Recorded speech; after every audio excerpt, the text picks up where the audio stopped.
No Premier, no Deputy, no problem. New South Wales numbers again trending down. We had 623 locally acquired cases reported in New South Wales. With vaccine coverage inching towards 70% of over 16s double dosed.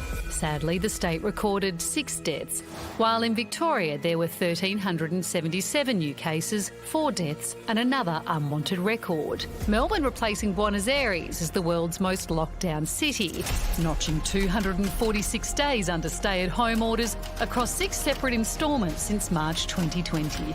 That's nearly half of the past 19 months spent locked down. Despite that miserable milestone, there is cause for optimism. The end of Melbourne's 6th and hopefully final lockdown is just weeks away. We are not turning back. We are finding a way to push through and get this place open. We've got to do it. But the city's had its fair share of false dawns, and the sense of unity that helped Melbourne through its darkest days has started to crack in recent weeks. Just last weekend, the highest activity on Victorian roads during lockdown since July. There have been significant numbers of social gatherings and final parties. Each of you know people who have been doing the wrong thing. I think we all do. People have had enough. People are at their wits' end. They want their kids back at school. They want businesses to reopen. I know it's frustrating. I know it's incredibly hard. We are effectively left with no choice until we've got that high vaccination coverage. And with just over 52% of over 16s double dosed, there is still a way to go. So can our languishing lockdown capital find the strength for one final push? Professor Nancy Baxter is still smiling through the pain and she joins us now. Nancy, Melburnians, I think it's fair to say, are just also tired at the moment. What if they just gave up? Would it make any difference at this point? It would make a huge difference. I think people don't realize how much lockdown is currently protecting us. You know, if we had our normal amount of social mobility, the cases would skyrocket. And we saw that with the AFL weekend. You know, when they were looking at the weekend numbers, usually weekend traffic has been down 40 to 45%. And over the long weekend, it was up to something like 57%. So even that just small increase in the movement of people yet led to that big bump in cases, that 500 bump in cases that we had. So Nancy, what else might motivate people to realise we've just got to hang in there that little bit longer and see this plan out? It's really important that this is made to seem legitimate and socially necessary. And, you know, I think that both in New South Wales and in Victoria, the governments have done a good job of doing that.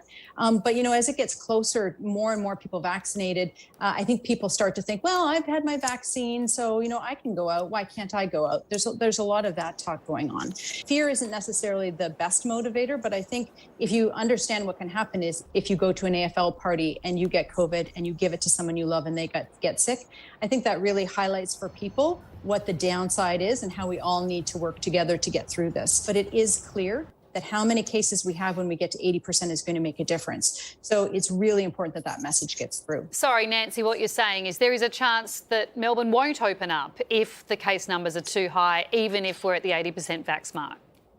Well, what I'd say is that no matter what, so even if it's not so high that the decision is made to stop, you know, it'll mean a lot more people get sick and die if we're at a very high number, and there's a lot more strain on the healthcare system. That's just reality. But if the numbers are too high, so if the numbers are, you know, we have thousands and thousands of people already in hospital, then they are going to have to take a pause because, you know, they can't stress the system more. And as soon as you open up, even if you're at 80% vaccinated, you're going to get an increased number of cases. But one of the other things that I think is super positive and I think everyone needs to focus on, and I know I talk about this a lot on your show, so maybe I'm getting dull, but, you know, is the vaccination rate. And, you know, we can be the most vaccinated country or one of the most vaccinated countries in the world, and we're seeing it happen. So I think people need to take hope in that. You know, we have in the ACT, they talked about having 93.4% of the eligible populations that 12 and over, 93.4 have received 1 dose of vaccine. There are very few places in the world that have achieved that kind of number. And I think that number can be in our future in Victoria and in New South Wales future. And I got to tell you, you know, they have a lot of grim predictions for Christmas, but if we get to those kind of numbers, Christmas is going to be far less grim. Nancy, hopefully we're only a few weeks away from opening up again. What are you looking forward to doing when we get a little bit of our life back? Well, I am looking forward to exploring Melbourne. I moved here in February of 2020, and I will have spent half my time in Melbourne in my house. I moved for adventure. Here I am. But I'm a Christmas baby. My middle name is Noelle, and I spent last year pretty down in the dumps, quite frankly, in my house. So I am really hoping to go home. My mother's 90 years old, and I'd like to visit her. And how long will you give your family to talk about epidemiology before you move the conversation on? I don't think they'll want to talk to me about epidemiology. Nancy, it's always great to talk. Thank you so much. Bye now. From expert opinions to in-depth analysis and reporting, the Project YouTube brings you the biggest stories from Australia and around the globe. Hit the subscribe button now for news delivered straight to your feed.